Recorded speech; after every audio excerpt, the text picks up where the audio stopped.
Diretamente do Centro de Conferências na Praça do Templo em Salt Lake City, esta é a sessão da manhã de sábado da Conferência Geral Anual número 186 de A Igreja de Jesus Cristo dos Santos dos Últimos Dias, com oradores selecionados dentre as autoridades gerais e os líderes gerais da Igreja. A música para esta sessão será oferecida pelo coro do Tabernáculo Mormon.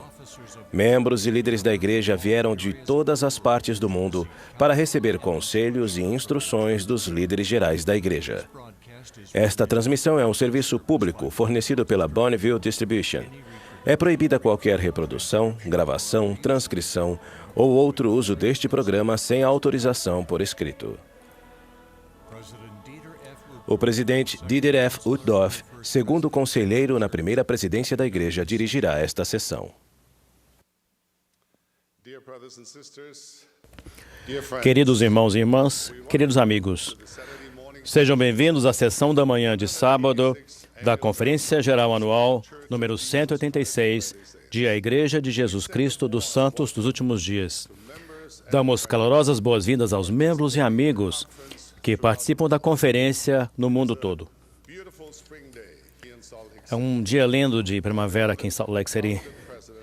Nosso querido presidente e profeta Thomas S. Monson, que preside a conferência, pediu-me que eu dirigisse esta sessão. Reconhecemos as autoridades gerais e os líderes gerais que estarão presentes durante a conferência e damos-lhes as boas-vindas. A música para esta sessão será oferecida pelo coro do Tabernáculo Mormon sob a regência de Mac Wilberg e Ryan Murphy, com Richard Elliott e Andrew Unsworth ao órgão. O coro deu início a esta sessão cantando "Ó, quão majestosa é a obra de Deus", e agora entoará "Vinde, ó filhos do Senhor". A oração de abertura será então oferecida pela irmã Linda K. Burton, presidente-geral da Sociedade de Socorro. Em seguida, o coro cantará "O Amor do Salvador".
Our beloved Father in heaven. Nosso amado Pai Celestial, estamos muito felizes de estar aqui nesta manhã de primavera.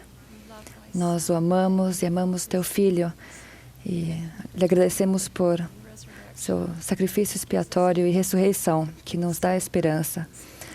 celebramos sua vida, que nos leva a Ti ao seguirmos a Ele.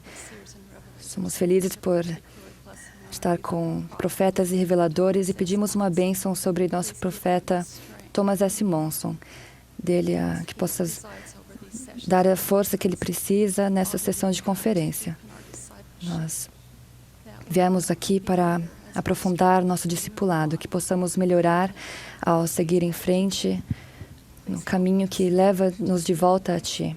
Ajuda-nos a sentir Teu Espírito, que possamos ser ensinados pelo Espírito Santo, que possamos fazer melhor ao nos esforçarmos para ser dignos da segunda vinda de Teu Filho.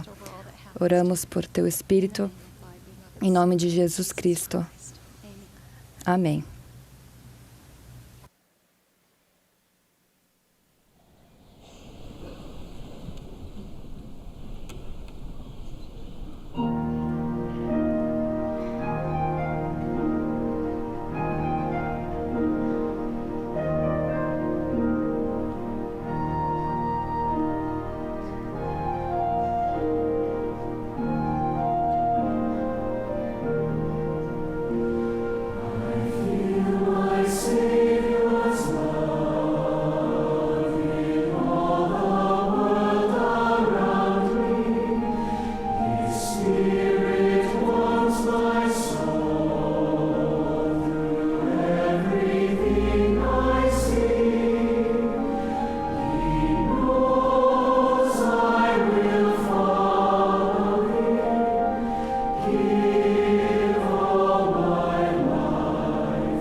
Teremos agora a honra de ouvir o presidente Henry B. Eyring, primeiro conselheiro na primeira presidência.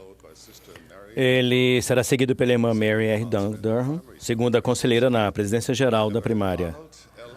Depois, o elder Donald L. Hallstrom, da primeira dos 70, falará a nós.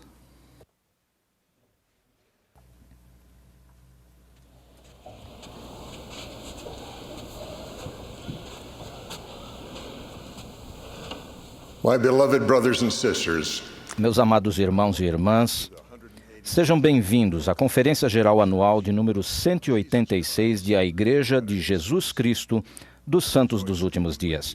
Regozijo-me por estar com vocês e dou-lhes as boas-vindas.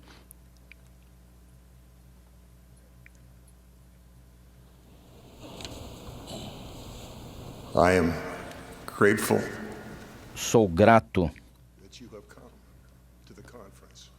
que você tenha vindo à conferência para sentir a inspiração dos céus e sentir Jesus Christ. o Espírito de nosso Pai Celestial e de Jesus Cristo.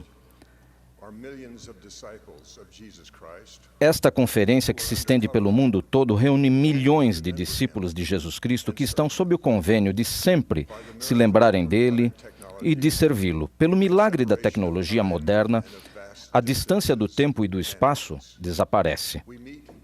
Reunimos-nos como se todos estivéssemos juntos num grande salão. even more important than our gathering. Porém, mais importante do que o fato de estarmos reunidos é em seu nome de quem o fazemos. The great number of his O Senhor prometeu que, mesmo com o grande número de discípulos que há na terra hoje, Ele estaria próximo de nós. Disse a seu pequeno grupo de discípulos em 1829, em verdade vos digo, onde 2 ou 3 estiverem reunidos em meu nome, tratando de alguma coisa, eis que ali estarei no meio deles. Assim também estou no meio de vós. now numbering more than 1 or 2. Bem mais do que 1 ou 2, uma multidão de seus discípulos está reunida nesta conferência. E, conforme prometido, o Senhor está em nosso meio. Como Ele é um ser ressuscitado e glorificado, não está fisicamente em todos os lugares em que os santos se reúnem, mas pelo poder do Espírito, podemos sentir que Ele está aqui conosco hoje. Onde e quando sentimos a proximidade do Senhor depende de cada um de nós. Ele deu esta instrução. E também, em verdade, vos digo, meus amigos, deixo-vos estas palavras para que pondereis em vosso coração com este mandamento que vos dou, de que me invoqueis enquanto estou perto. Achegai-vos a mim e achegar-me-ei a vós. Procurai-me diligentemente e achar-me-eis. Pedi e recebereis. Batei e ser-vos-á aberto. Conheço pelo menos 2 pessoas que nos ouvem hoje que desejam essa bênção do fundo do coração. Elas vão procurar sinceramente estar mais próximas do Senhor durante esta conferência. Cada uma delas me escreveu. Suas cartas chegaram ao meu escritório na mesma semana, implorando o mesmo tipo de ajuda. Ambas são conversos na igreja e receberam anteriormente um claro testemunho do amor de Deus, o Pai, e de seu Filho Jesus Cristo, o Salvador do mundo. Sabem que o profeta Joseph Smith organizou a igreja por revelação direta de Deus e que as chaves do santo sacerdócio foram restauradas. Cada uma delas sentiu um testemunho de que essas chaves se encontram na igreja hoje em dia. Prestaram esse solene testemunho para mim por escrito. Contudo, ambas lamentaram o fato de que os sentimentos de amor pelo Senhor e do amor dele por elas estão diminuindo. Ambas queriam do fundo do coração que eu as ajudasse a reconquistar a alegria e o sentimento de serem amadas que tinham quando vieram para o reino de Deus. Ambas expressaram o temor de que, se não conseguissem obter por completo esses sentimentos de amor pelo Salvador e por sua igreja novamente, as tribulações e as provações que enfrentam acabariam dominando sua fé. Elas não são as únicas pessoas com essas preocupações, e essa provação não é nova. Em seu ministério mortal, o Senhor contou a parábola da semente e do semeador. A semente era a palavra de Deus. O semeador era o Senhor. A sobrevivência da semente e o seu crescimento dependiam das condições do solo. Vocês devem se lembrar de suas palavras. E quando semeava, uma parte da semente caiu ao pé do caminho, e vieram as aves e comeram-na. E outra parte caiu em pedregais, onde não havia terra bastante, e logo nasceu, porque não tinha terra funda. Mas vindo o sol, queimou-se, e secou-se, porque não tinha raiz. E outra caiu entre espinhos, e os espinhos cresceram e sufocaram-na.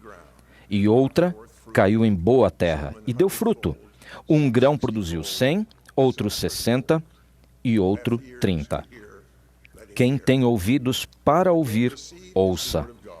Repetindo, a semente era a palavra de Deus, o solo é o coração da pessoa que recebe a semente. Todos nós temos muito em comum com as excelentes pessoas que me escreveram pedindo ajuda e reconforto. Todos recebemos a semente, ou seja, a palavra de Deus, que foi plantada em nosso coração um dia. Para alguns, foi em nossa infância, quando nossos pais nos convidaram a ser batizados e confirmados por alguém que tinha autoridade. Outros de nós foram ensinados por servos chamados por Deus. Cada um de nós sentiu que a semente era boa, sim, que inchava em nosso peito. E tivemos alegria à medida que nosso coração e nossa mente pareciam se expandir. Todos sentimos nossa fé ser posta à prova por preciosas bênçãos que tardaram a chegar, por violentos ataques de pessoas que queriam destruir nossa fé, pela tentação de pecar e por interesses egoístas que diminuíram nosso empenho em cultivar e em enternecer as profundezas espirituais de nosso coração. Aqueles que se entristecem com a perda da alegria que um dia tiveram são abençoados. Alguns não percebem o definhamento da fé dentro de si. Satanás é esperto. Aqueles que ele deseja que sejam miseráveis, declara que a alegria que outrora sentiam era uma ilusão infantil.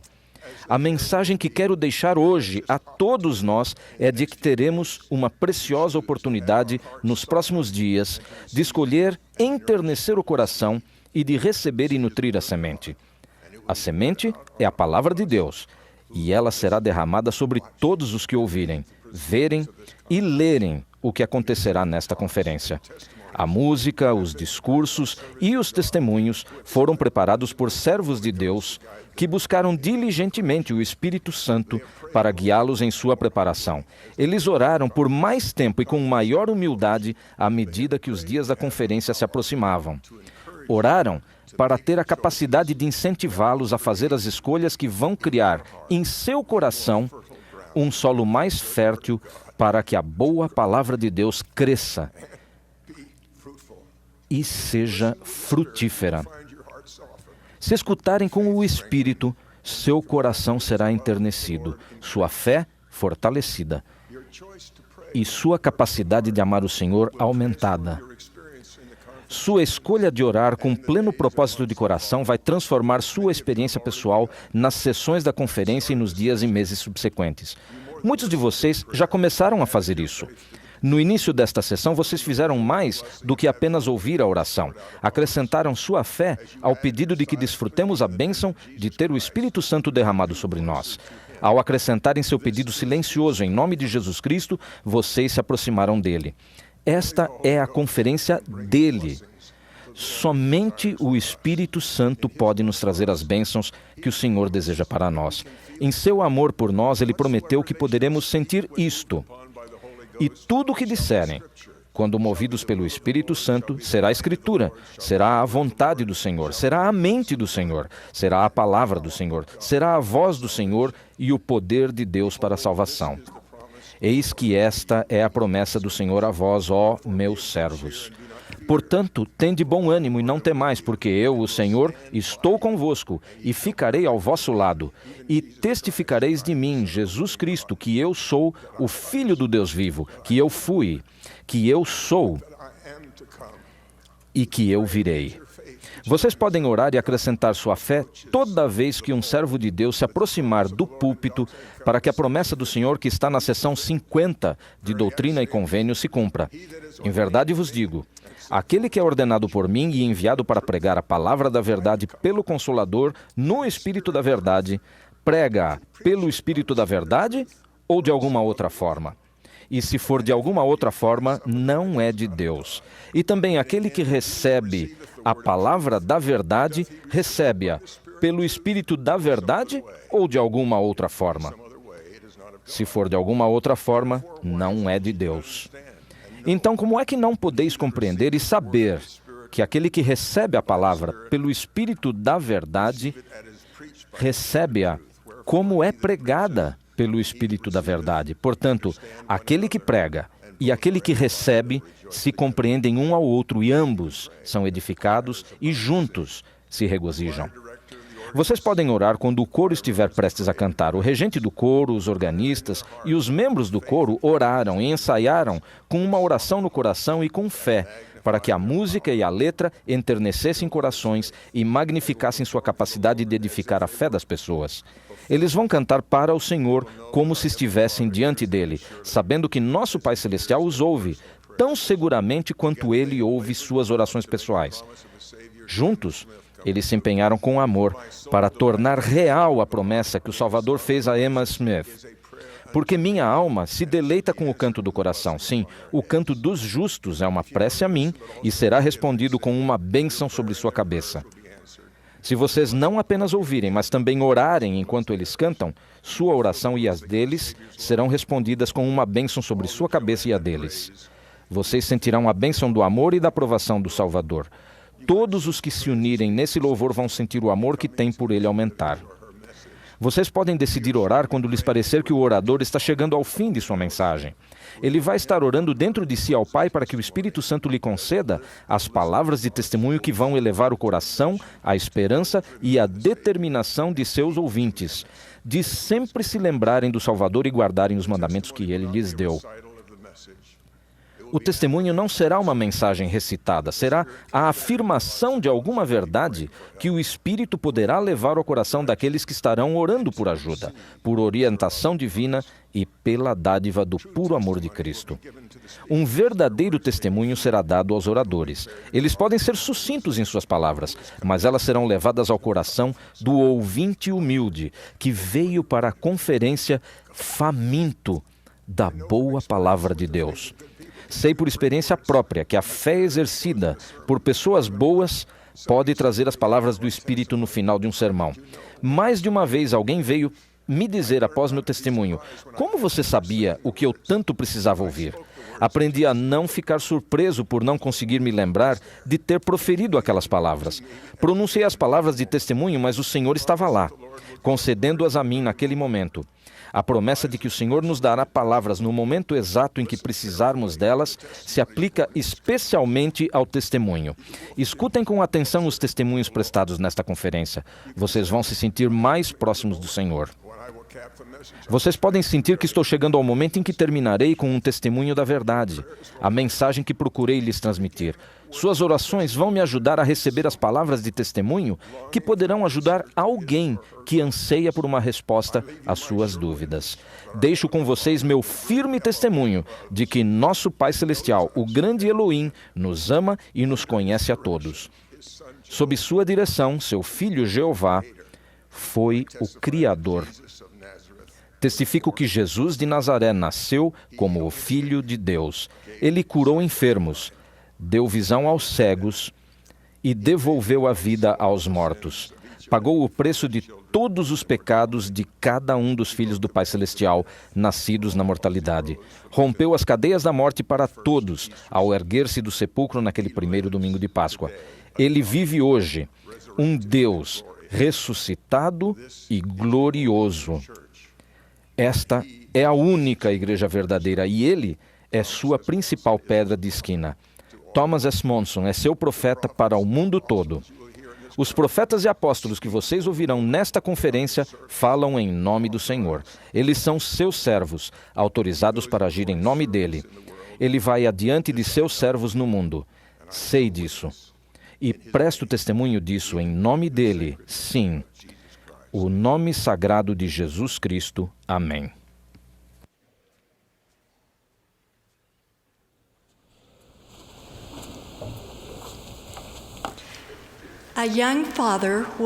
Um jovem pai estava literalmente afundando. Ele, seus 2 filhos e seu sogro tinham ido passear ao redor de um lago. Eles estavam cercados por majestosas montanhas cobertas de pinheiros e o céu estava azul, cheio de nuvens brancas e delicadas que emanavam beleza e serenidade. Quando as crianças ficaram cansadas e com calor, os 2 homens decidiram colocar as crianças nas costas e atravessar a nado a curta distância do lago.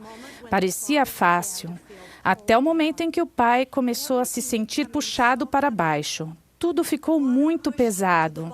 A água o empurrava para o fundo do lago e um sentimento de desespero tomou conta dele.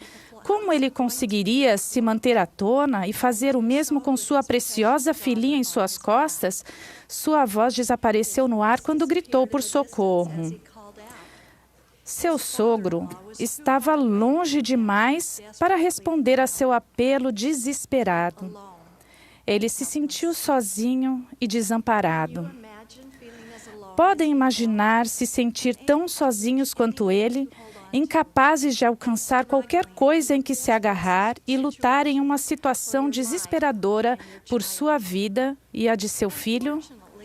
Infelizmente, todos nós experimentamos esse sentimento de alguma forma quando nos encontramos em situações em que desesperadamente precisamos encontrar ajuda para sobreviver e salvar aqueles a quem amamos.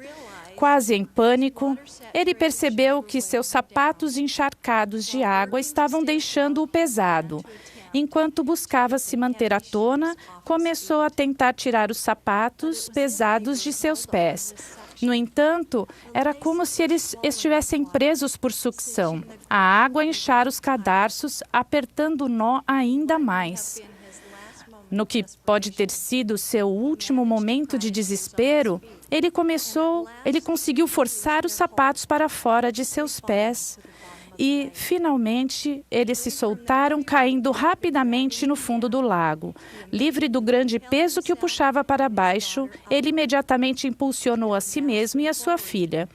Agora, ele conseguia nadar para frente, movendo-se em direção à segurança na outra margem do lago. Às vezes, todos podemos nos sentir como se estivéssemos nos afogando. A vida pode ser dura. O mundo em que vivemos é ruidoso e cheio de atividade. Se não tivermos cuidado, as coisas deste mundo ocuparão o tempo e o espaço das coisas espirituais. Como podemos seguir o exemplo desse pai e nos livrar de um pouco do peso do mundo que carregamos, para que mantenhamos a cabeça de nossos filhos e a nossa própria mente preocupada fora da água? Como podemos, como o pai nos aconselhou, deixar todo o impedimento? Como podemos preparar nossos filhos para o dia em que eles não mais poderão se agarrar a nós e a nosso testemunho, quando serão eles que estarão nadando? Uma resposta surge quando reconhecemos essa fonte divina de força. É uma fonte muitas vezes subestimada. Ainda assim, ela pode ser usada diariamente para aliviar nossa carga e orientar nossos filhos preciosos. Essa fonte é o dom orientador do Espírito Santo. Aos 8 anos de idade, as crianças podem ser batizadas. Elas aprendem a respeito do batismo e fazem um convênio com Deus. As pessoas a quem amam rodeiam-nas ao serem imersas e retiradas da pia batismal com um sentimento de grande alegria. Então recebem o indescritível dom do Espírito Santo, um dom que pode orientá-las constantemente à medida que viverem por essa bênção. O elder David A. Bednar disse: a simplicidade dessa confirmação pode fazer com que deixemos de perceber sua importância. Estas 4 palavras, recebe o Espírito Santo, não são uma afirmação passiva, mas sim uma injunção do sacerdócio, uma admoestação autorizada para agir e não simplesmente para receber a ação. As crianças têm um desejo natural de fazer o bem e de serem boas. Podemos sentir sua inocência, sua pureza. Elas também têm uma grande sensibilidade à voz mansa e delicada. Em 3º Nef 26, o Salvador nos mostra a capacidade espiritual das crianças. e soltou-lhes a língua, e disseram grandes e maravilhosas coisas a seus pais, maiores até do que as que ele revelara ao povo. E o povo viu e ouviu essas crianças. Sim, até crianças de colo a colo abriram a boca e proferiram coisas maravilhosas. Como nós, pais, aumentamos a capacidade espiritual de nossos pequeninos? Como podemos ensiná-los a se livrar de influências mundanas e confiar no Espírito quando não estamos com eles e estão sozinhos nas águas profundas de sua vida? Gostaria de compartilhar com vocês algumas ideias. Em primeiro lugar, podemos ajudá-los a perceber quando eles estão ouvindo e sentindo o Espírito. Vamos voltar no tempo do Velho Testamento para ver como Eli fez exatamente isso por Samuel.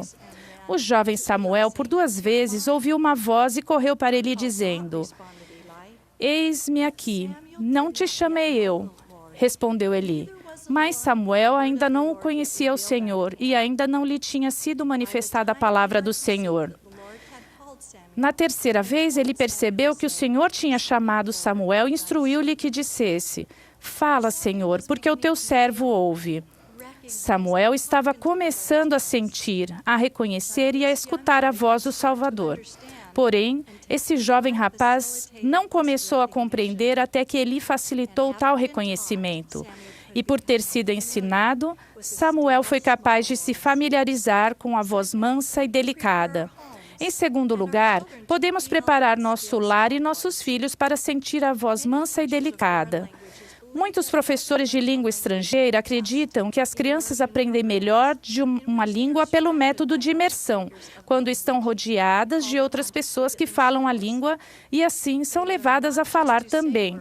Elas aprendem não somente a dizer algumas palavras, mas a falar fluentemente e até mesmo a pensar na nova língua. O lugar adequado para se usar o método de imersão espiritual é em casa, onde os princípios espirituais formam a base para a vivência diária. E ensinarás as palavras do Senhor a teus filhos, e delas falarás sentado em tua casa, e andando pelo caminho, e deitando-te e levantando-te. Imergir nossa família no Espírito manterá o coração de nossos filhos aberto à sua influência. Em terceiro lugar, podemos ajudar nossos filhos a compreender como o Espírito fala com eles. Joseph Smith ensinou: se o Senhor vem a uma criança, adaptar-se-á à sua linguagem e capacidade. Uma mãe descobriu que, já que as crianças aprendem de formas diferentes, algumas aprendem visualmente, auditivamente, pelo tato ou sinestesicamente. Quanto mais ela observava seus filhos, mais ela percebia que o Espírito Santo os ensina da maneira que cada uma aprende melhor. Outra mãe contou uma experiência que teve ao ajudar seus filhos a aprenderem a reconhecer o Espírito. Às vezes, escreveu ela, as crianças não percebem que um pensamento recorrente, uma sensação de conforto após chorar, ou lembrar-se de algo no momento exato, são todas maneiras como o Espírito Santo se comunica com elas. Ela continua: estou ensinando meus filhos a se concentrarem no que eles sentem e a agirem de acordo. Sentir e reconhecer o Espírito trará aptidão espiritual para a vida de nossos filhos, e a voz que eles virão a conhecer se tornará cada vez mais clara para eles. Será como o Elder Richard Scott disse: à medida que ganhar experiência e for bem-sucedido ao ser orientado pelo Espírito, sua confiança nesse sussurro se tornará maior do que sua dependência daquilo que você vê ou ouve. Não precisamos temer ao vermos nossos filhos entrarem nas águas da vida, pois os ajudamos a se livrarem do peso deste mundo. Nós os ensinamos a viver pelo dom orientador do Espírito.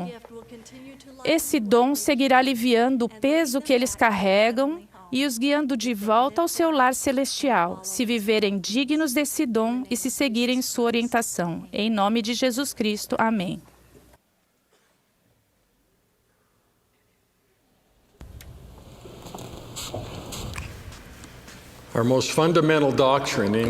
Nossa doutrina mais fundamental inclui o conhecimento de que somos filhos de um Deus vivo. É por isso que um dos seus nomes mais sagrados é Pai, Pai Celestial. Essa doutrina tem sido ensinada claramente por profetas de todos os tempos. Quando tentado por Satanás, Moisés o rejeitou, dizendo: "Quem és tu? Pois eis que sou um filho de Deus." Dirigindo-se a Israel, o salmista proclamou: "Todos vós sois filhos do Altíssimo." Paulo ensinou em Atenas, na colina de Marte, que eles eram a geração de Deus. Joseph Smith e Sidney Rigdon tiveram uma visão na qual viram o Pai e o Filho. E nessa visão, uma voz celestial declarou que os habitantes do mundo são filhos e filhas gerados para Deus. Em 1995, 15 apóstolos e profetas vivos afirmaram: todos os seres humanos foram criados à imagem de Deus. Cada indivíduo é um filho ou filha gerado em espírito por pais celestiais que o amam. O presidente Thomas S. Monson testificou: somos filhos de um Deus vivo. Não é possível ter essa convicção sincera sem vivenciar um profundo sentimento renovado de força e poder. Essa doutrina é tão fundamental, tão frequentemente mencionada e tão instintivamente simples que pode parecer algo comum, quando na realidade é um dos conhecimentos mais extraordinários que podemos obter. O entendimento correto de nossa herança celestial é essencial à exaltação. É fundamental para compreendermos o glorioso plano de salvação e para nutrirmos a fé no primogênito do Pai, Jesus Cristo, e em sua expiação misericordiosa. Além disso, provê motivação contínua para que possamos fazer e guardar nossos indispensáveis convênios eternos.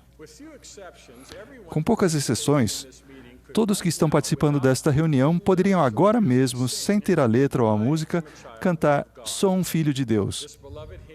Esse hino amado é um dos hinos cantados com mais frequência nesta igreja. Mas a pergunta crucial é: realmente sabemos isso? Sabemos em nossa mente, em nosso coração e em nossa alma? A nossa linhagem celestial é nossa primeira e mais profunda identidade?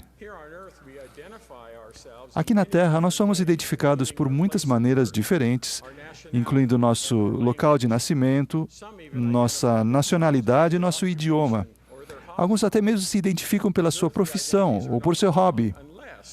Essas identidades terrenas não estão erradas, a menos que elas substituam ou interfiram na nossa identidade eterna, a de que somos filhos e filhas de Deus.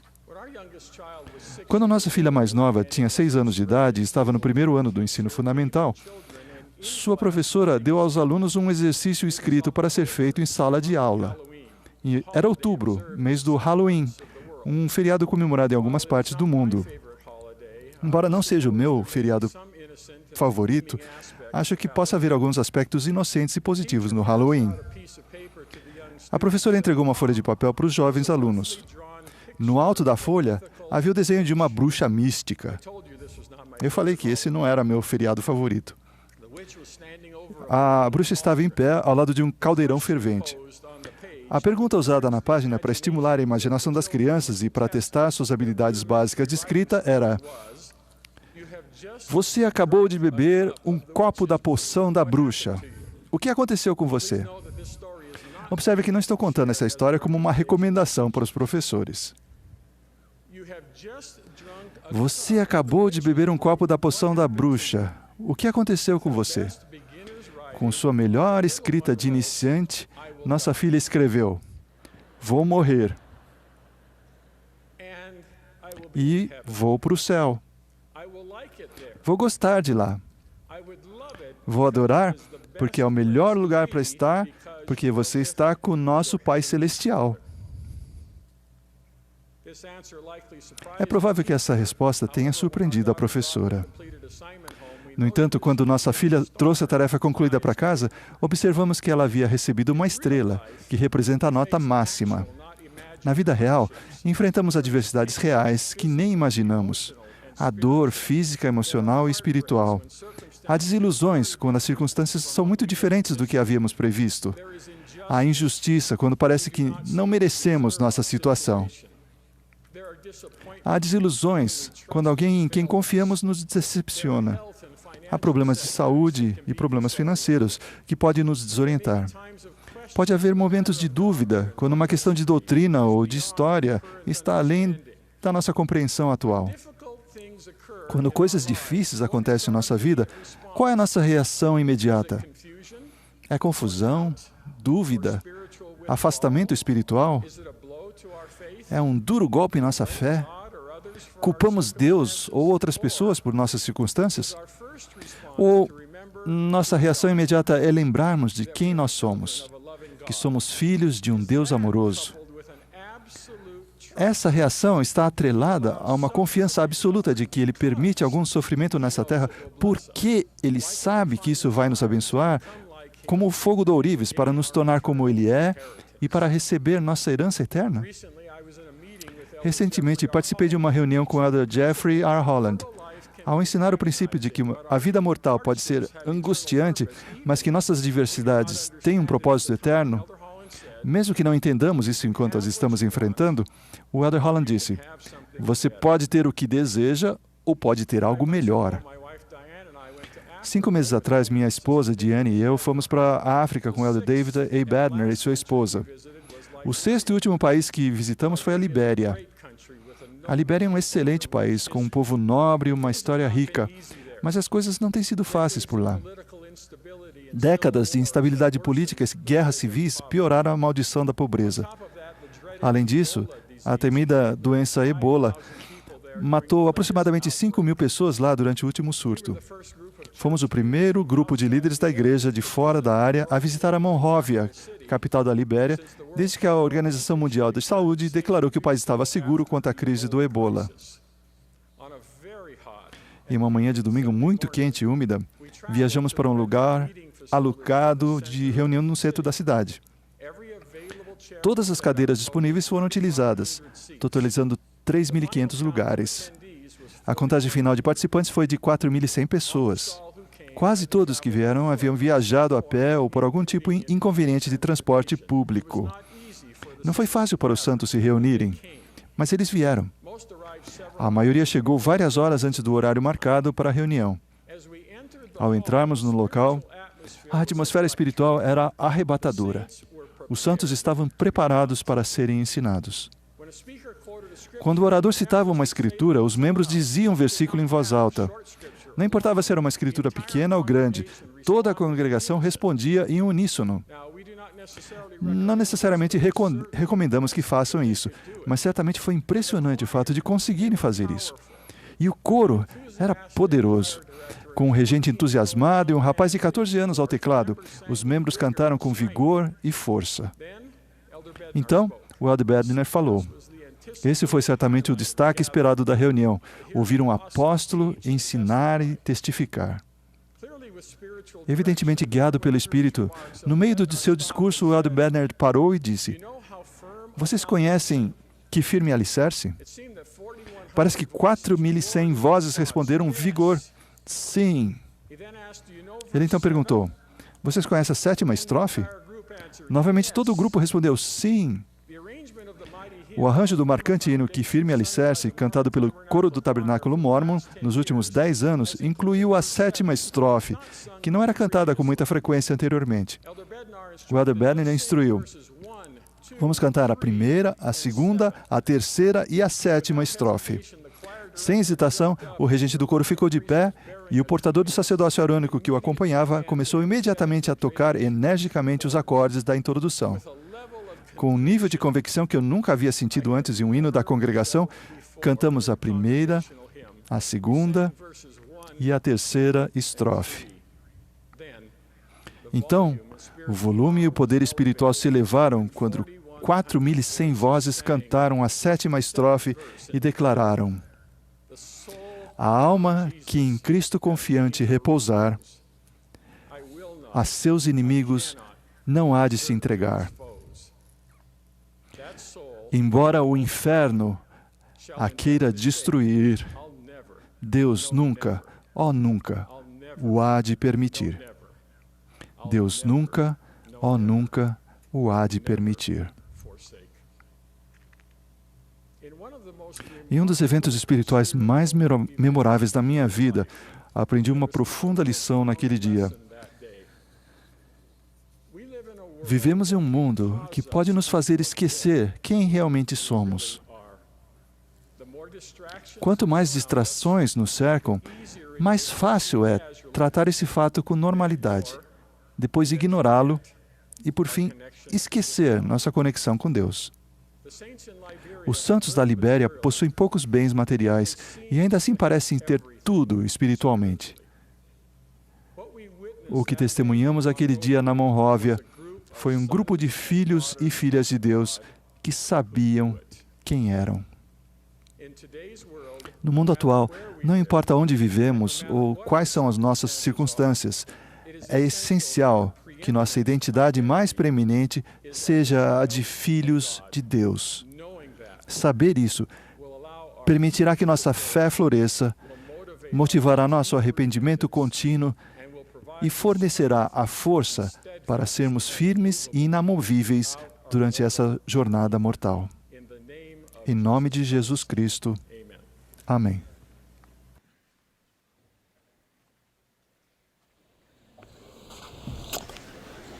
Dear brothers and sisters, on a signal from the Queridos irmãos e irmãs, ao sinal do regente, a Congregação Mundial de Santos dos Últimos Dias ficará agora em pé e cantará com o coro Secreta Oração, número 81.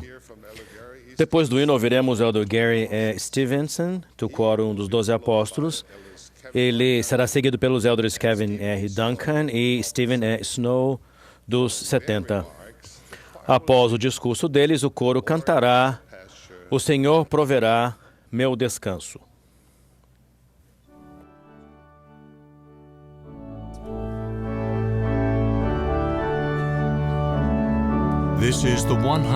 Esta é a Conferência Geral Anual de número 186 de A Igreja de Jesus Cristo dos Santos dos Últimos Dias.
Enquanto o sol da tarde de inverno escondia-se por trás do extenso monte coberto de neve, o vento frio da montanha ardia em nosso rosto, impulsionando-nos a encontrar o nosso carro o mais rápido possível no estacionamento da estação de esqui.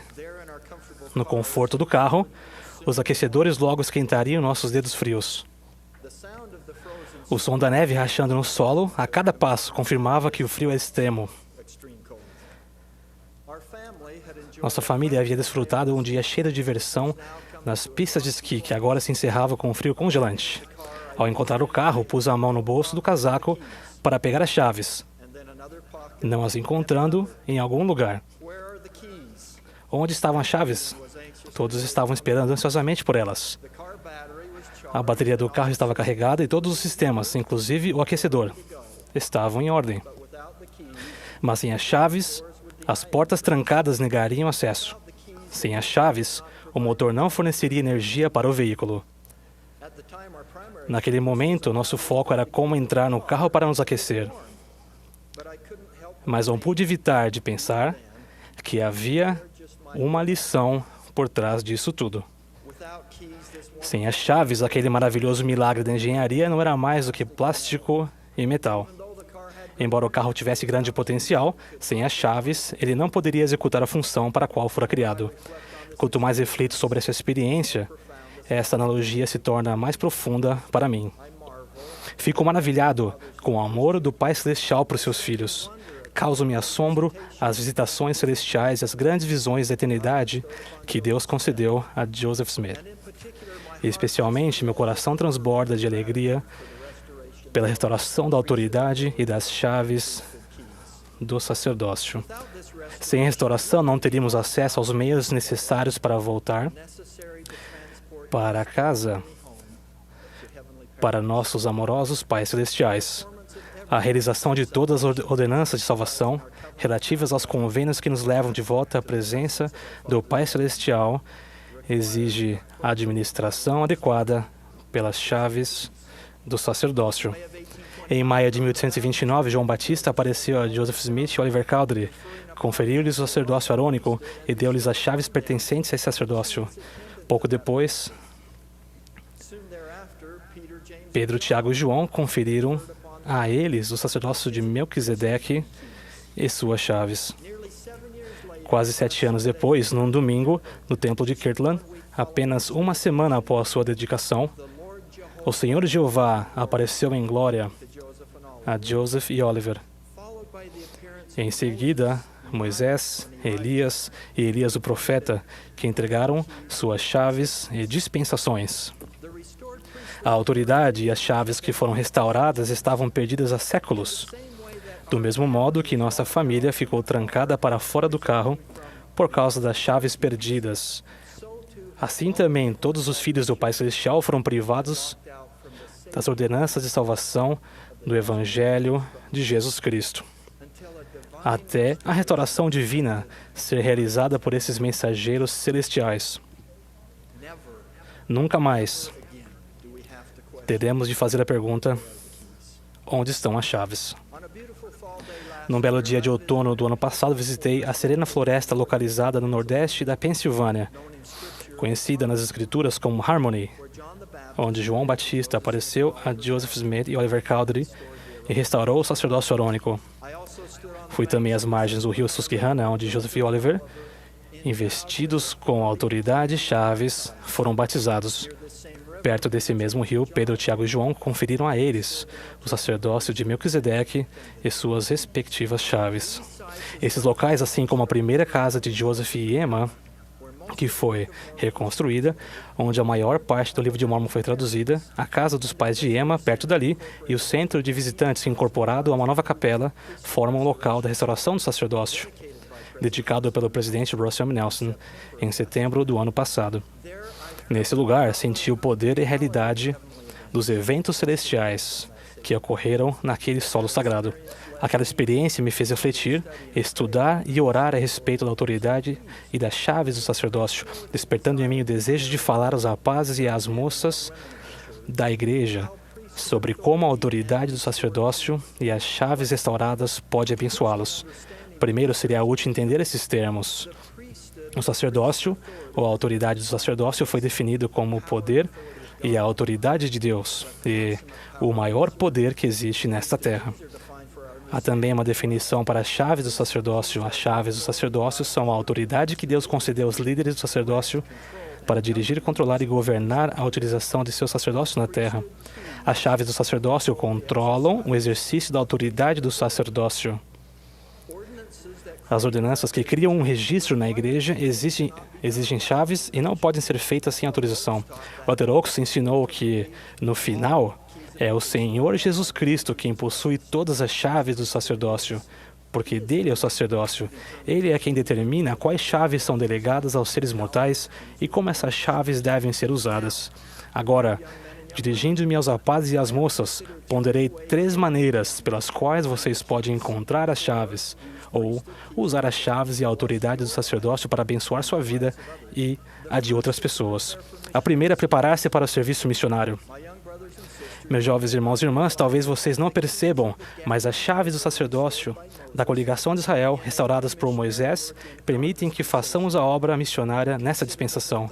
Pense no exército de cerca de 75 mil missionários de tempo integral trabalhando no campo sob a direção dessas chaves.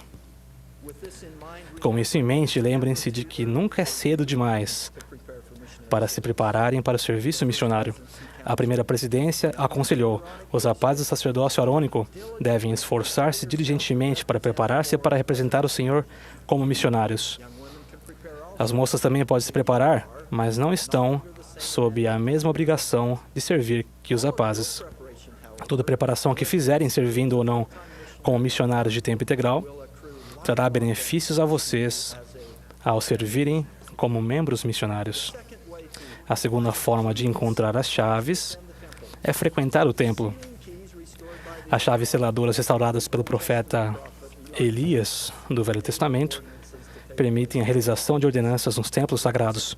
As ordenanças feitas nesses templos permitem que indivíduos e famílias retornem à presença dos nossos pais celestiais.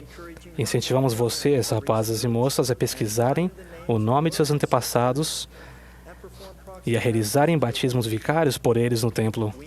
Percebemos que isso está sendo feito em um número significativo e sem precedentes no mundo inteiro.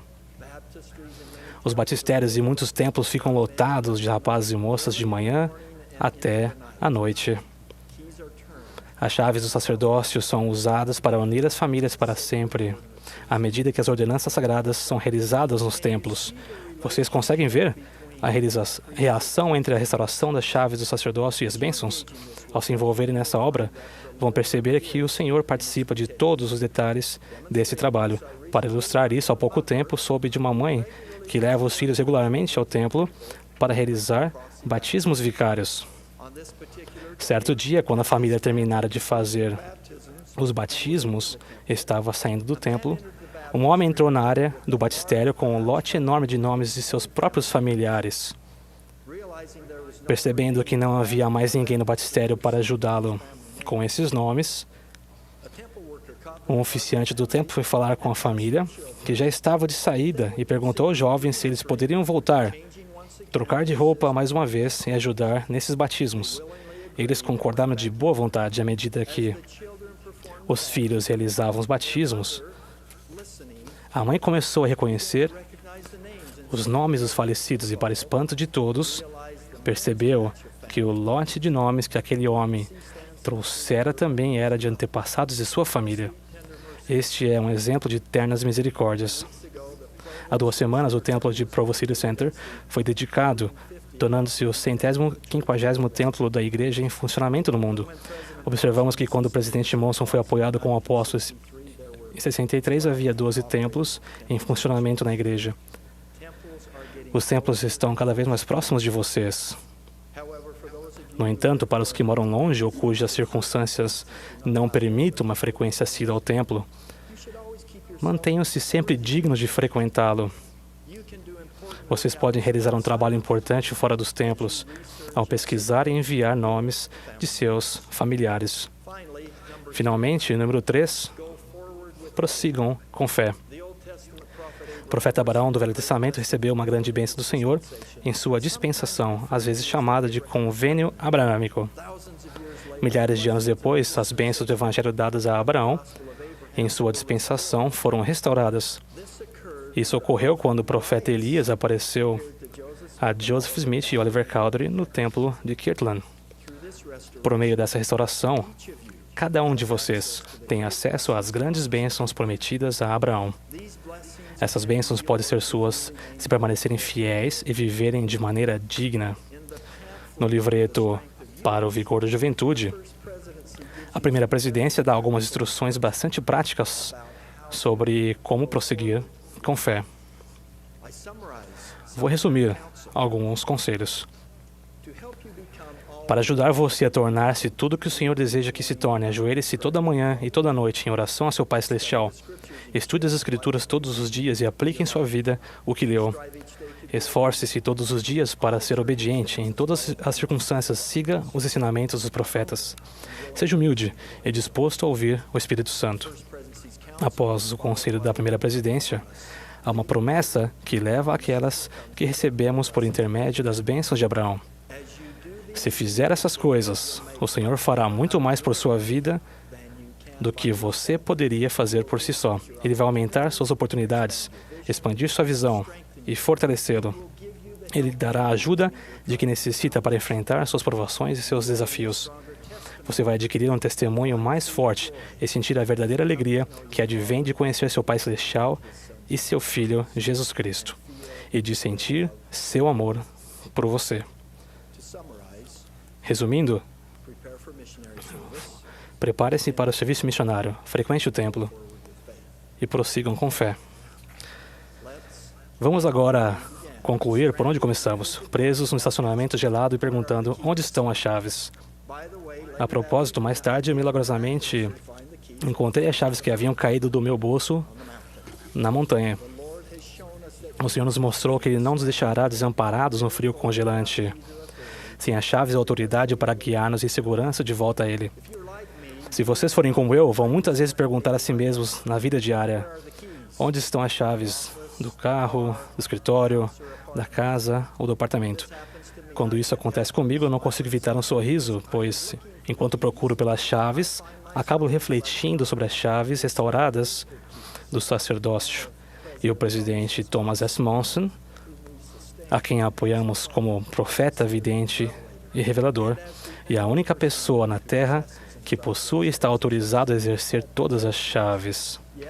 Sim, as chaves estão em segurança na mão de profetas, videntes e reveladores. Elas foram conferidas, legadas e designadas a outros, de acordo com a vontade do Senhor, sob a direção do presidente da igreja. Testifico que a autoridade e as chaves do sacerdócio têm poder. Abrem os portões do céu, permitem o uso do poder celestial e fornecem os convênios de que precisamos para voltar ao nosso amoroso Pai Celestial. Oro para que vocês, a nova geração de rapazes e moças, prossigam com firmeza em Cristo. Entendam que é seu privilégio sagrado agir sob a direção daqueles que possuem as chaves do sacerdócio, que vão permitir que vocês recebam as bênçãos, os dons e os poderes do céu. Presto testemunho de Deus, o Pai, de nosso Salvador e Redentor, Jesus Cristo, do Espírito Santo e da restauração do Evangelho nestes últimos dias. Em nome de Jesus Cristo. Amém.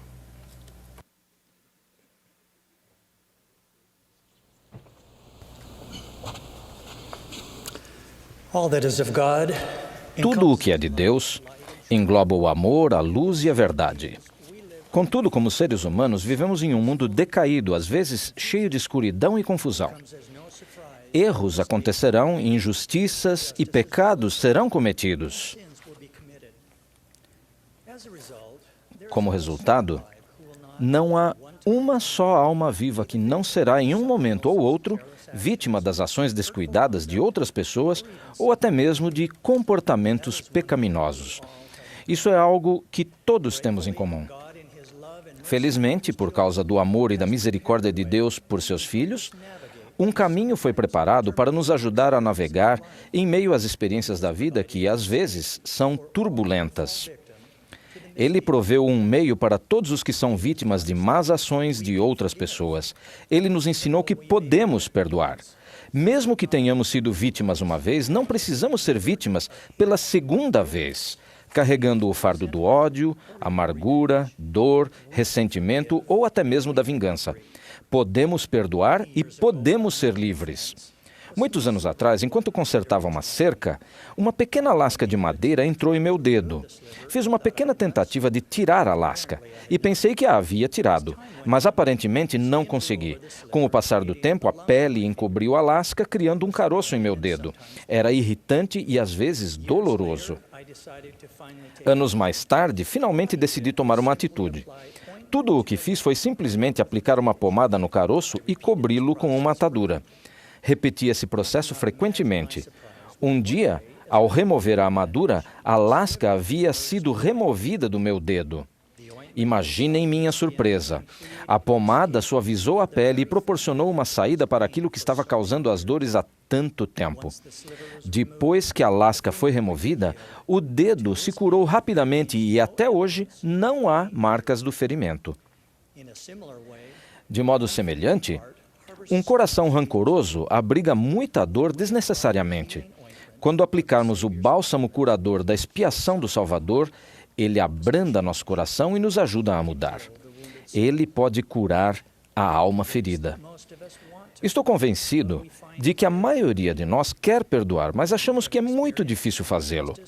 Quando passamos por uma injustiça, podemos ser rápidos em dizer: aquela pessoa errou. Eles merecem uma punição. Onde está a justiça? Pensamos erroneamente que se perdoarmos, de algum modo, a justiça não será feita e as punições serão evitadas. Esse simplesmente não é o caso. Deus infligirá uma punição justa, pois a misericórdia não pode roubar a justiça. Deus amorosamente assegura a você e a mim: deixai o julgamento somente para mim, porque ele é meu e eu o recompensarei. Mas que a paz seja convosco. Jacó, profeta do livro de Mórmon, também prometeu que Deus consolar-vos-á nas aflições e defenderá a vossa causa e enviará justiça sobre os que procuram a vossa destruição. Como vítimas, se formos fiéis, podemos ter um grande conforto em saber que Deus nos compensará por cada injustiça que sofrermos.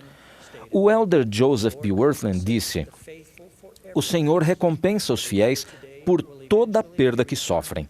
Cada lágrima vertida hoje será compensada por 100 lágrimas de regozijo e gratidão. Ao nos esforçarmos para perdoar outras pessoas, devemos lembrar que estamos crescendo espiritualmente, porém, em níveis diferentes. Embora seja fácil observar as mudanças e crescimento no corpo físico, é difícil de ver o crescimento de nosso espírito. Uma chave para perdoar outras pessoas é tentar vê-las como Deus as vê. Às vezes, Deus pode abrir a cortina e nos abençoar com o dom de ver o coração, a alma e o espírito de alguém que nos ofendeu. Essa percepção pode até mesmo conduzir a um grande amor por aquela pessoa. As Escrituras nos ensinam que o amor de Deus por seus filhos é perfeito. Ele sabe o potencial que eles têm para o bem, não importa como foram no passado. Em todos os aspectos, não poderia ter existido um inimigo mais agressivo ou impiedoso dos seguidores de Jesus Cristo do que Saulo de Tarso. Ainda assim, quando Deus mostrou para Saulo a luz e a verdade, não houve um discípulo do Salvador mais dedicado, entusiasmado e destemido. Saulo se tornou o apóstolo Paulo. Sua vida é um maravilhoso exemplo de que Deus vê as pessoas não apenas como são no momento, mas como elas podem se tornar. Todos nós temos em nossa vida indivíduos como Saulo sendo um Paulo em potencial. Podem imaginar como nossa família, comunidade e até o mundo em geral podem mudar se todos tentarmos ver um ao outro como Deus nos vê? Frequentemente olhamos para quem nos ofende do mesmo modo que olhamos para um iceberg. Vemos apenas uma ponta e não o que está abaixo da superfície. Não sabemos tudo o que está acontecendo na vida da outra pessoa. Não conhecemos o seu passado, não sabemos sobre suas dificuldades, não sabemos quais são as dores que carregam. Irmãos e irmãs, por favor, não me interpretem mal. Perdoar não é tolerar. Não justificamos o mau comportamento de alguém ou permitimos que nos maltrate por causa de suas dificuldades, dores e fraquezas, mas podemos obter maior compreensão e paz quando vemos com uma perspectiva maior. Certamente, aqueles que são menos maduros espiritualmente podem realmente cometer erros graves. Mesmo assim, nenhum de nós deve ser definido apenas pelas piores coisas que já fizemos. Deus é o juiz perfeito. Ele vê além da superfície. Ele conhece a todos e tudo vê. Ele disse: eu, o Senhor, perdoarei a quem desejo perdoar, mas de vós é exigido que perdoeis a todos os homens. O próprio Cristo, quando foi acusado injustamente e em seguida foi brutalmente agredido, espancado e deixado sofrendo na cruz, naquele exato momento disse: Pai, perdoa-lhes, porque não sabem o que fazem. Em nossa falta de visão, às vezes descobrimos que é fácil desenvolver ressentimentos contra pessoas que não agem ou pensam do mesmo modo que nós. Podemos ter atitudes intolerantes com base em coisas superficiais, como torcer para equipes de esporte rivais, ter visões políticas ou crenças religiosas diferentes. O presidente Russell M. Nelson nos aconselhou sabiamente quando disse: oportunidades para ouvir pessoas de convicção religiosa ou política diferente promovem a tolerância e a aprendizagem. O livro de Mórmon fala de um tempo em que o povo da igreja começava a engrandecer-se no orgulho de seus olhos e começavam a desdenhar uns dos outros e a perseguir os que não acreditavam segundo sua própria vontade e prazer. Lembremos-nos de que Deus não olha para a cor do uniforme nem para o partido político. Em vez disso, Amon declarou: Deus observa todos os filhos dos homens e conhece todos os seus pensamentos e intenções. Irmãos e irmãs, nas competições da vida, se vencermos, que seja com graça. Se perdermos, que seja com graça. Pois se vivermos com graça uns para com os outros, a graça será nossa recompensa no último dia. Assim como todos somos vítimas dos maus comportamentos de outras pessoas uma vez ou outra, também às vezes somos os culpados. Todos cometemos erros e precisamos da graça, da misericórdia e do perdão. Precisamos nos lembrar de que o perdão de nossos próprios pecados e ofensas estão condicionados a perdoarmos outras pessoas. O Salvador disse: porque se perdoardes aos homens as suas ofensas, também vosso Pai Celestial vos perdoará a vós. Se, porém, não perdoardes aos homens as suas ofensas, tampouco vosso Pai vos perdoará as vossas ofensas. De todas as coisas que o Salvador poderia ter dito na oração do Pai Nosso, que é notavelmente curta, é interessante que ele escolheu incluir: e perdoa-nos as nossas dívidas, assim como nós perdoamos aos nossos devedores. O perdão é o motivo principal de Deus ter enviado o seu Filho. Portanto, vamos nos regozijar com sua oferta de curar a todos nós. A expiação do Salvador não é apenas para aqueles que precisam se arrepender, é também para aqueles que precisam perdoar. Se estiver com dificuldade para perdoar alguém, peça ajuda a Deus. O perdão é um glorioso princípio de cura. Não precisamos ser vítimas duas vezes. Podemos perdoar. Testifico do amor e da paciência duradouros de Deus por todos os seus filhos e do desejo seu de que amemos uns aos outros como Ele nos ama. Ao fazê-lo, vamos romper a escuridão deste mundo para a glória e majestade de seu reino no céu. Seremos livres, em nome de Jesus Cristo. Amém.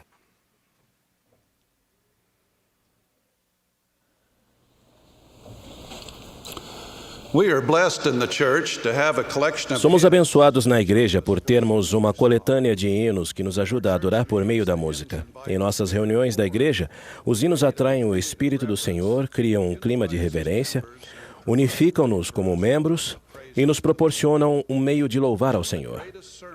Alguns dos maiores sermões são pregados por meio do cântico de hinos. Apenas alguns meses após a igreja ser organizada, uma revelação foi recebida pelo profeta Joseph Smith e sua esposa Emma. O Senhor a instruiu a fazer uma seleção de hinos sacros para serem usados em minha igreja conforme te for dado, o que me é agradável. Emma Smith reuniu uma seleção de hinos que apareceram pela primeira vez neste inário de Kirtland em 1836. Havia apenas 90 hinos incluídos neste fino livreto. Muitos deles eram hinos de outras religiões protestantes. 26 deles foram compostos por William W. Phelps, que mais tarde preparou e imprimiu o inário. Somente as letras foram publicadas. Não havia notas musicais acompanhando os textos. Esse humilde e pequeno inário foi uma grande bênção para os primeiros membros da igreja. A última edição de nosso inário em inglês foi publicada em 1985. Muitos hinos selecionados por Emma há tantos anos ainda estão incluídos em nosso inário, tais como Eu Sei Que Vive Meu Senhor e Que Firme Alicerce. Um hino que era novo no inário de 1985 é Se Humilde.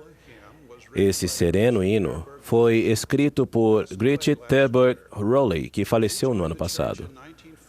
Ela se filiou à igreja em 1950 no Havaí, onde era professora.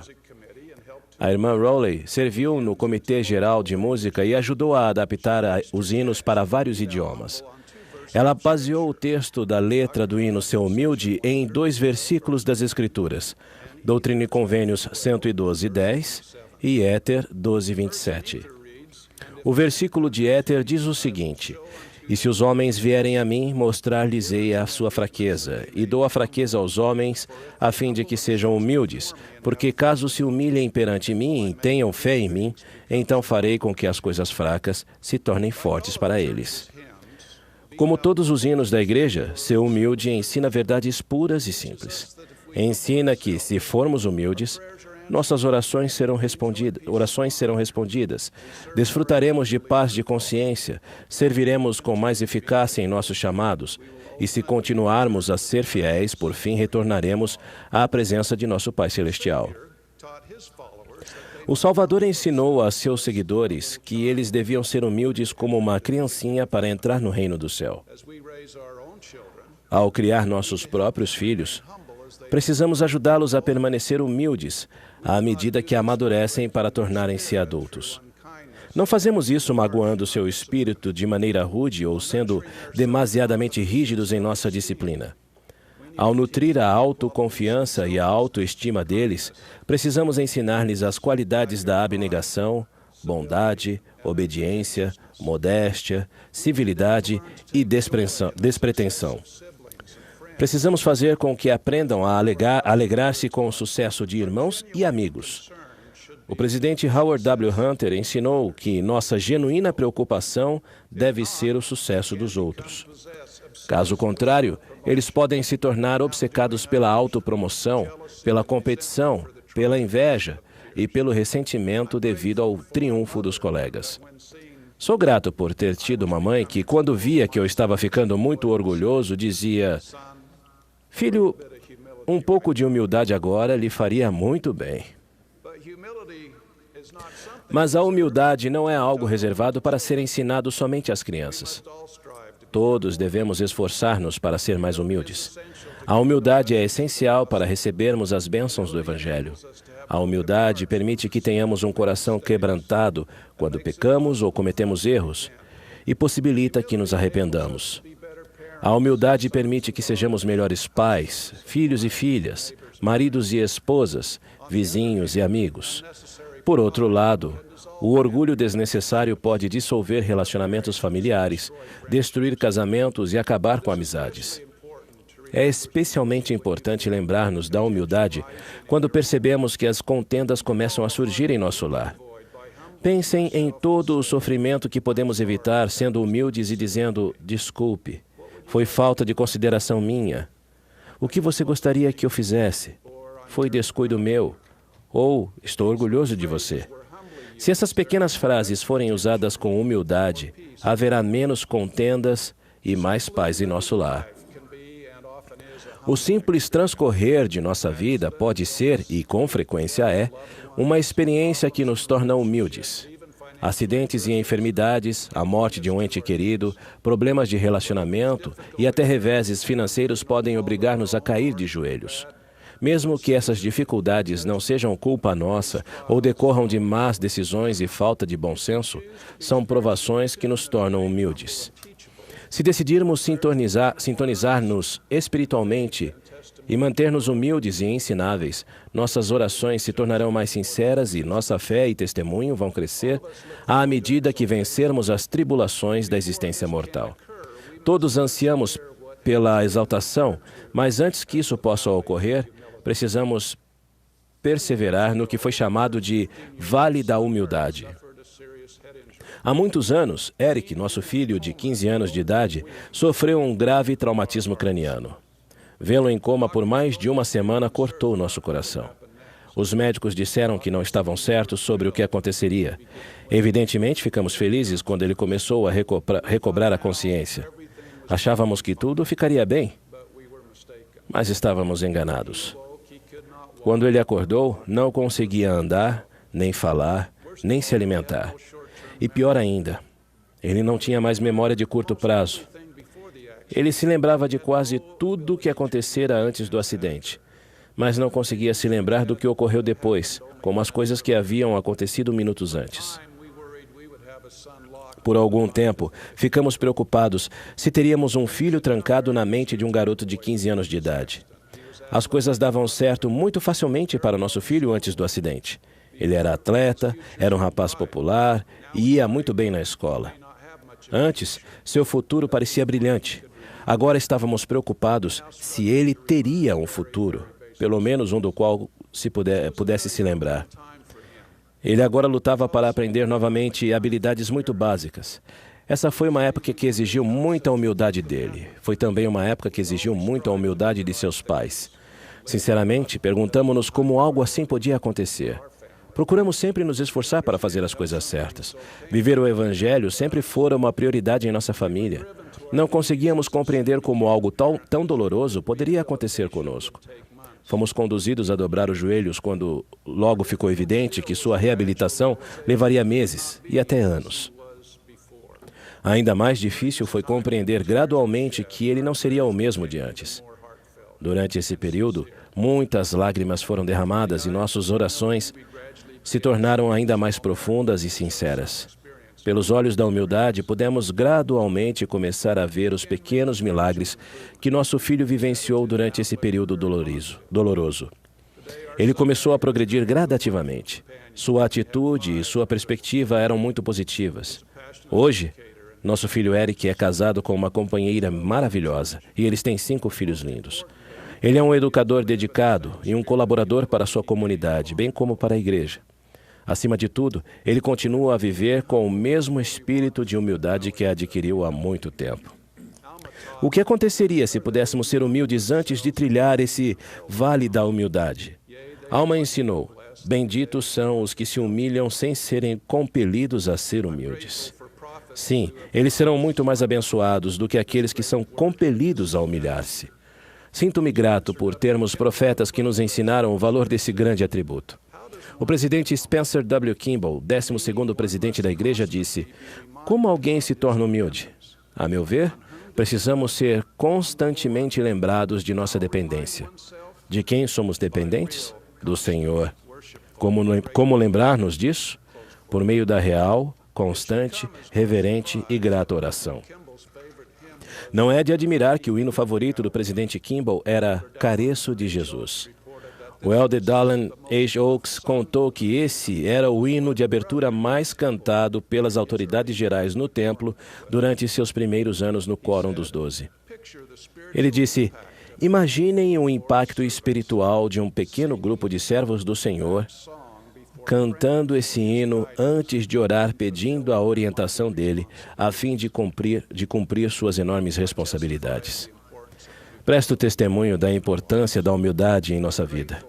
Também sou grato por pessoas como a irmã Gretchen Rowley, que escreveu palavras e músicas inspiradoras que nos ajudam a aprender a doutrina do Evangelho de Jesus Cristo, que inclui a humildade.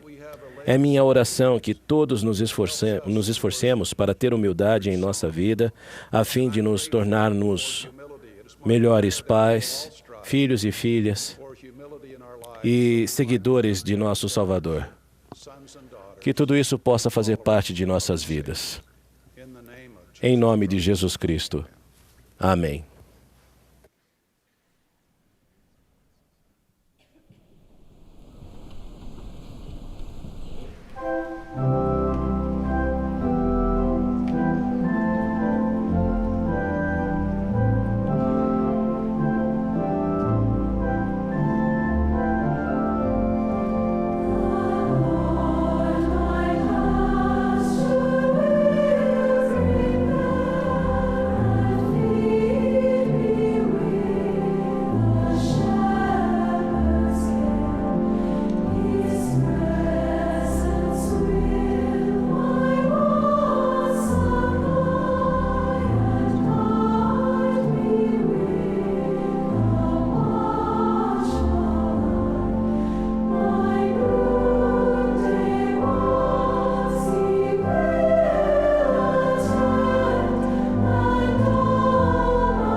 Agradecemos a todos os que participaram nesta manhã e expressamos gratidão especial ao Coro Tabernáculo Mormon pela bela música.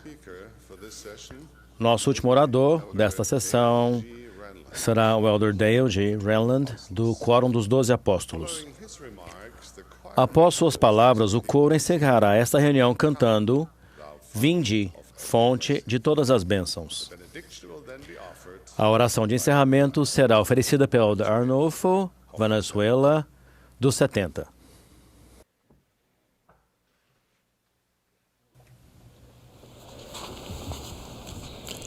My dear brothers and sisters, Meus queridos irmãos e irmãs, quando eu morava na África, procurei o conselho do Elder Wilford W. Anderson, dos 70, sobre como ajudar os santos que vivem na pobreza. Das excelentes ideias que ele compartilhou comigo, aqui está uma. Quanto maior a distância entre o doador e o recebedor, mais aquele que recebe desenvolve um senso de direito de posse. Esse princípio é fundamental para o sistema de bem-estar da igreja. Quando os membros não conseguem suprir suas próprias necessidades, eles recorrem primeiro à família. Depois, se necessário, pode também procurar os líderes locais da igreja para obter ajuda com suas necessidades materiais. Os familiares e os líderes locais da igreja conhecem melhor os que precisam de ajuda. Muitas vezes enfrentam situações semelhantes e sabem qual é a melhor forma de ajudar. Devido à sua proximidade daqueles que doam, as pessoas que recebem ajuda de acordo com esse padrão sentem-se gratas e menos propensas a achar que têm direito a tais benefícios. O conceito, quanto maior a distância entre o doador e o recebedor, mais aquele que recebe desenvolve um senso de direito de posse, tem também aplicações espirituais profundas. Nosso Pai Celestial e seu Filho Jesus Cristo são os supremos doadores. Quanto mais nos distanciamos deles, mais achamos que temos direito às coisas. Começamos a achar que merecemos a graça e que eles nos devem bênçãos. Ficamos mais propensos a olhar à nossa volta, a identificar desigualdades e a nos aborrecer com isso, até nos sentir ofendidos por causa da injustiça que percebemos. Quando estamos distantes de Deus, pequenas desigualdades parecem grandes e a injustiça pode variar de insignificante e chegar ao seu extremo. Sentimos que Deus tem a obrigação de consertar as coisas e consertá-las agora mesmo. A diferença causada por nossa proximidade ao Pai Celestial e a Jesus Cristo é exemplificada no livro de Mórmon, no contraste óbvio entre Nefe e seus irmãos mais velhos, Lamã e Lemuel. Nefe, tendo grande desejo de saber os mistérios de Deus, clamou, portanto, ao Senhor, e seu coração foi enternecido. Por outro lado, Lamã e Lemuel estavam distantes de Deus. Não o conheciam. Nefe aceitou designações desafiadoras sem reclamar, mas Lamã e Lemuel murmuravam a respeito de muitas coisas. Murmurar, nas Escrituras, é equivalente ao lastimar imaturo.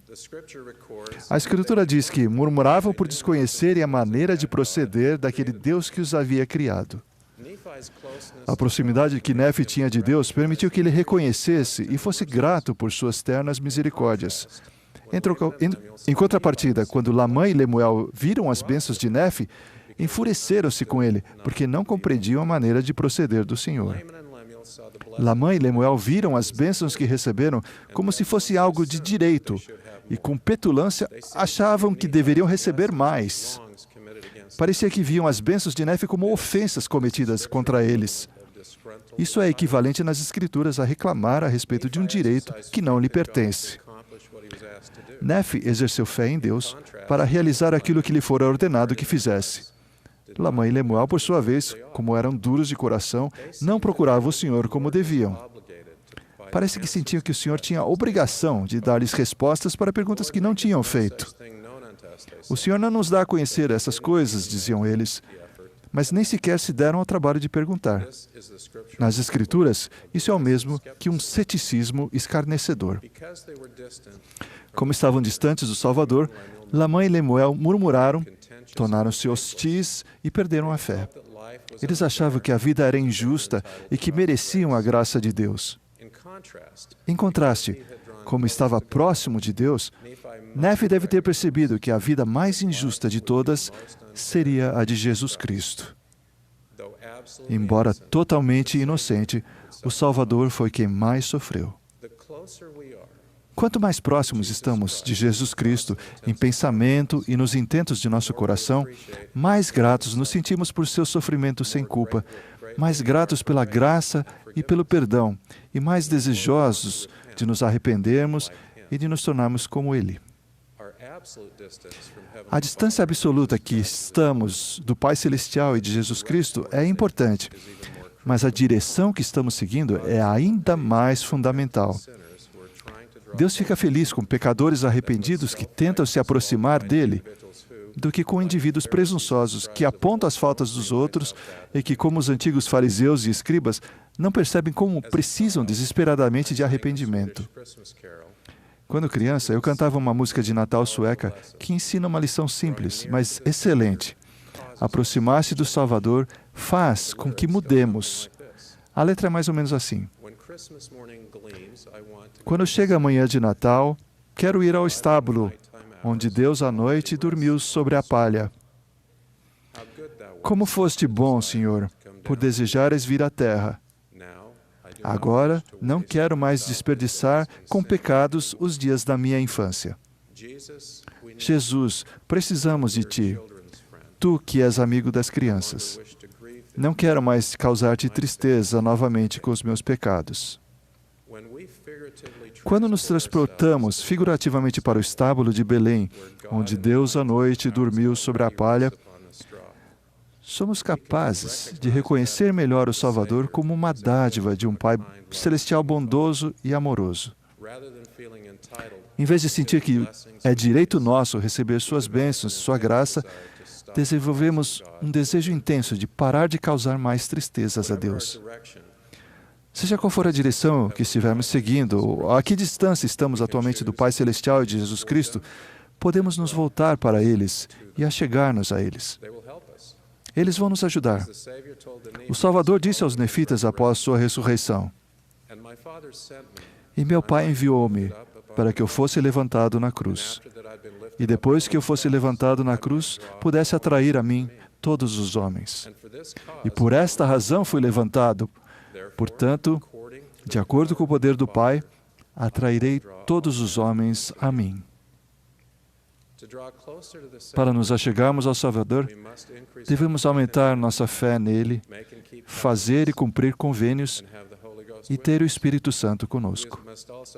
Devemos também agir com fé, seguindo a orientação espiritual que recebemos. Todos esses elementos estão presentes no sacramento.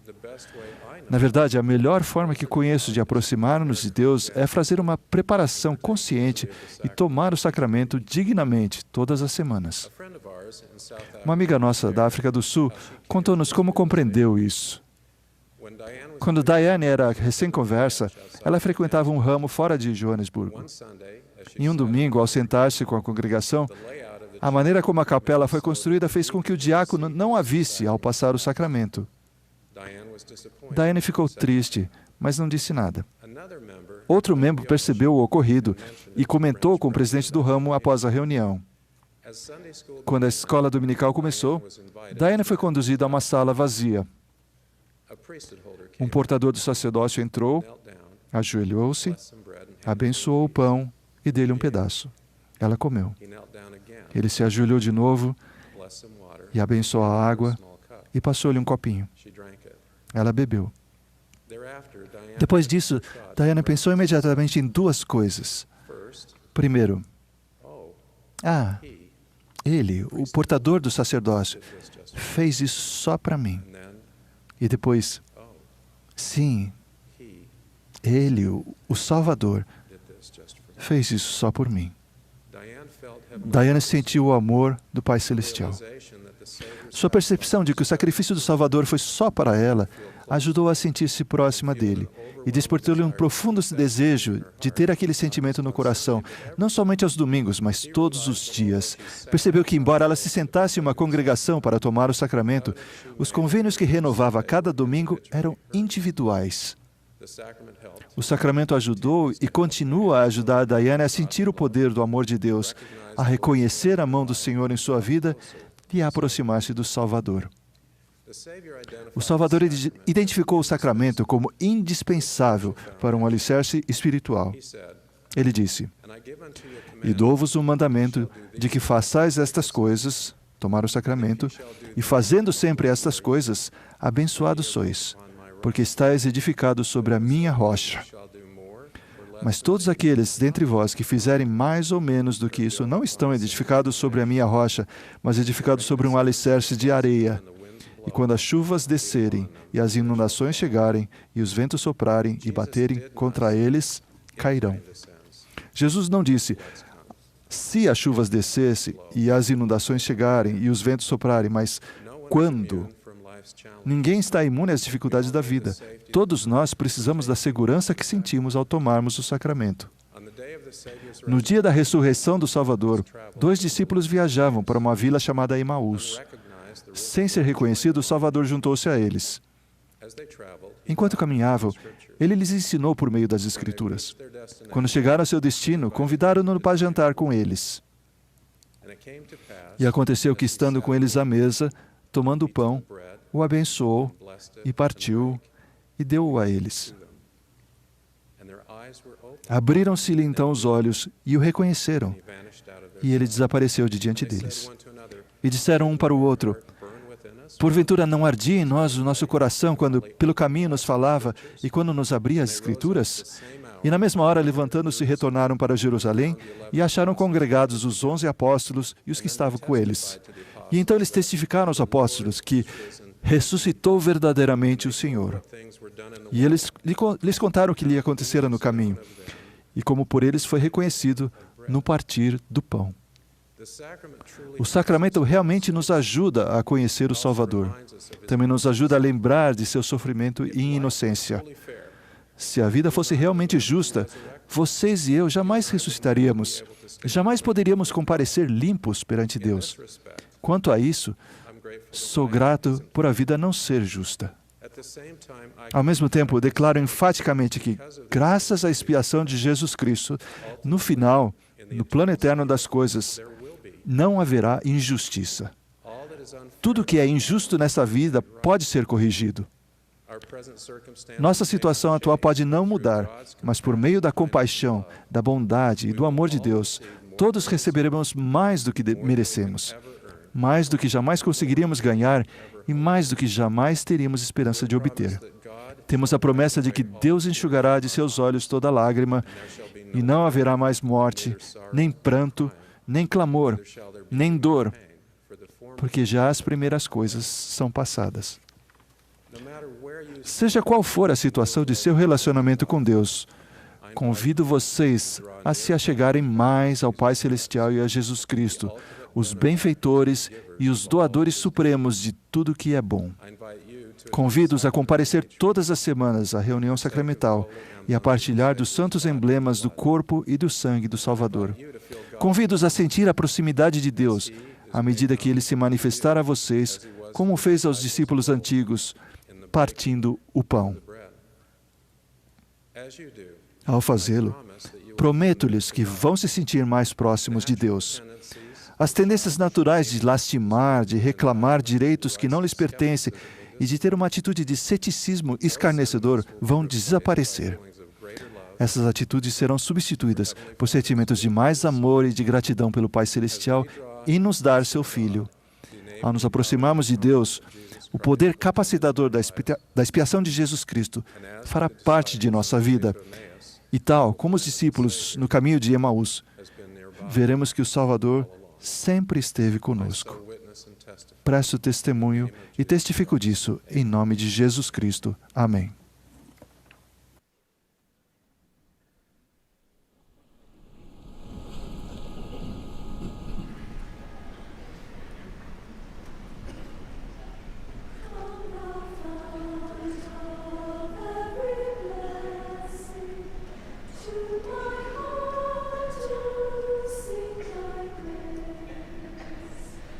Streams of mercy never cease.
Our Father in heaven, Nosso Pai que estás nos céus,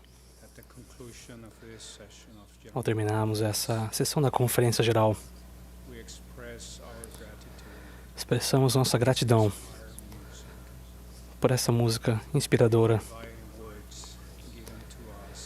e pelas palavras dadas a nós por meio de seus profetas, videntes e reveladores. Somos gratos por Teu Filho, Jesus Cristo, por Seu Evangelho restaurado. E também somos gratos por Tua Igreja, a Igreja de Jesus Cristo dos Santos dos Últimos Dias. Somos gratos por Teu profeta, o presidente Thomas S. Monson. Oramos por ele e por sua saúde. Também, Pai, pedimos-Te pela segurança de todos os missionários que estão pregando o Teu Evangelho em muitas partes do mundo. Oramos e fazemos em nome de Teu Filho Jesus Cristo. Amém.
Esta foi uma transmissão da Conferência Geral Anual de número 186 de A Igreja de Jesus Cristo dos Santos dos Últimos Dias. Os oradores foram selecionados dentre as autoridades gerais e os líderes gerais da Igreja. A música foi apresentada pelo coro do Tabernáculo Mormon. Esta transmissão foi oferecida como serviço público pela Bonneville Distribution. É proibida qualquer reprodução, gravação, transcrição ou outro uso deste programa sem autorização por escrito.